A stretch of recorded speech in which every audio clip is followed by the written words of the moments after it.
Good morning po mga kabayan. Welcome po sa ating panibagong update rito po sa South Luzon Expressway Toll Road 4 sa portion po ng Package C sa may Barangay Solidad, San Pablo City, Laguna mga kabayan. Naway samahan niyo po ako sa panibagong update natin rito sa SLEX Toll Road 4 na may habang 66.74 kilometers, no? Yan po mga kabayan yung mapa natin. So ituro ko po sa inyo ngayon yung area kung saan tayo mag-update. Yan po yung pinakaunang interchange sa may Santo Tomas mga bayan. So ito na po yung arrow. Ayan po, dyan po tayo ngayon mag-update sa may lampas ng San Pablo Interchange sa may Barangay Solidad, San Pablo City, Laguna. Yan po yun ngayon mga bayan, ang paspasa na po ang pagtrabaho sa ngayon. Ngayong araw na ito, kahit linggo, ay talagang marami pa rin gumagawa. Let's go!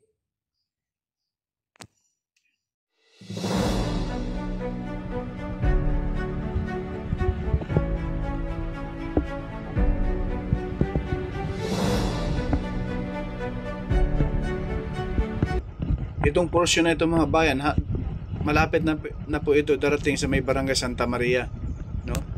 Pero ito na yung inuna nila paglatag, yung bandang gitna. Ito na yung boundary ng Solidad at Santa Maria. Malapit na rin po tayo makarating doon sa mismong Alamino San Pablo Bypass Road crossing. Diyan lang sa bandang kanan natin. Mga 20 meters na lang. Ang Barangay Solidad sa bandang kaliwa natin.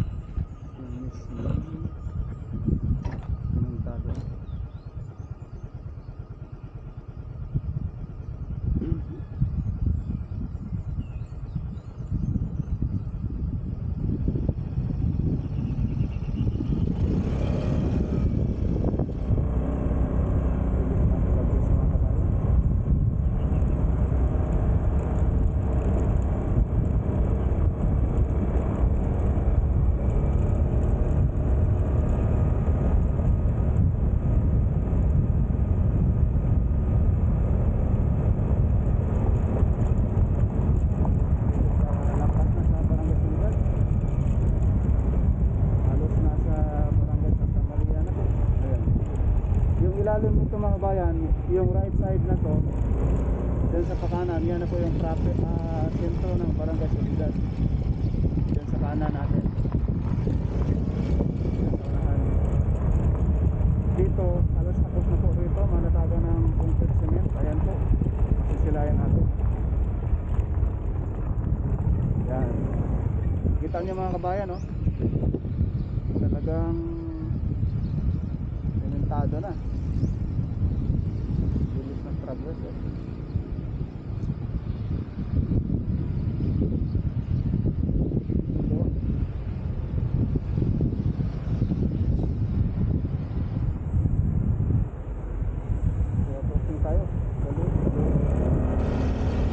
Tayo ngayon mga bayan, papunta na tayo doon sa Package Street sa may San Pablo Interchange.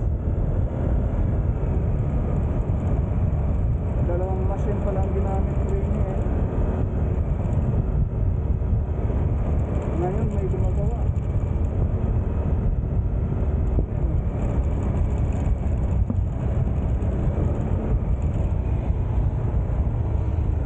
Sarap paliparan ng drone dito. Mamaya na dito. Ayan yung machine mo tayo. Yung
dyan sa kabila may tulay.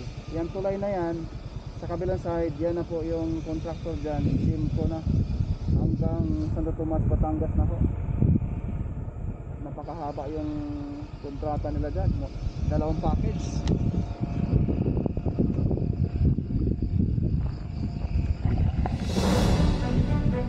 Ayan yung machine.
Yan lang po muna mga kabayan, yung ating latest update rito po sa SLEX Toll Road 4. Dito po sa Barangay Soledad, San Pablo City, Laguna. Porca Studio hindi sikat pero nag-aabot ng balita ng tapat. God bless po.